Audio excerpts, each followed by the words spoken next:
What's up mga idol? Umorder nga tayo sa Shopee nitong Sealant Fix. At titignan natin kung uubra ba to sa bakal. Kasi dalawang folder na yung nasisira sa atin.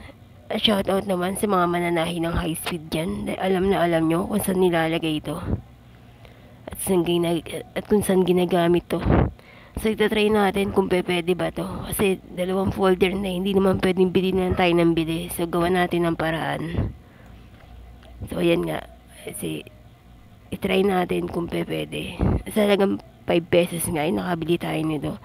So guys, pag hindi gumana, mag-isip kayo ng ibang bagay na kung saan pwede pa siyang ilagay. Like sa glass, sa plastic, ganun. Para hindi naman masayang yung pinambili natin. Diba? So itry muna natin dito sa bakal. So kung halimbawa mag-fade, okay lang. Order ulit tayo ng iba. Hindi tayo titigil hanggat di natin nakikita kung saan talaga yung pinaka pangmalakasan, pangmatibayan na pwede sa bakal. Shoutout naman sa mga mananahi ng high speed dyan. So try natin itong isa pa. And nga yung luma kong folder na nasira ulit, diba? So kailangan talaga natin gawa ng parang sa hirap ng buhay ngayon. Hindi pwedeng bilhin lang tayo ng bili. Yan. Okay lang naman kung mag-fail tayo sa una. Hanap tayo ng pangalawa. Diba? Importante, nag-try. So, ayun.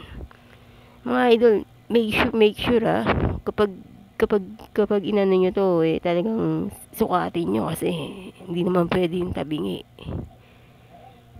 Oh, yan.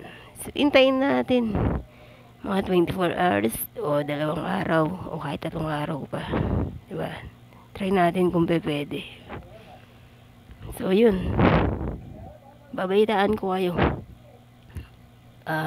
Pwede bukas kung itatry ko sa tahian. Then, di-videohan ko para makita natin talaga gumagana. So, pag nag-fade, order pa tayo ng iba. Diba? So, yun lang. Thank you. Good night.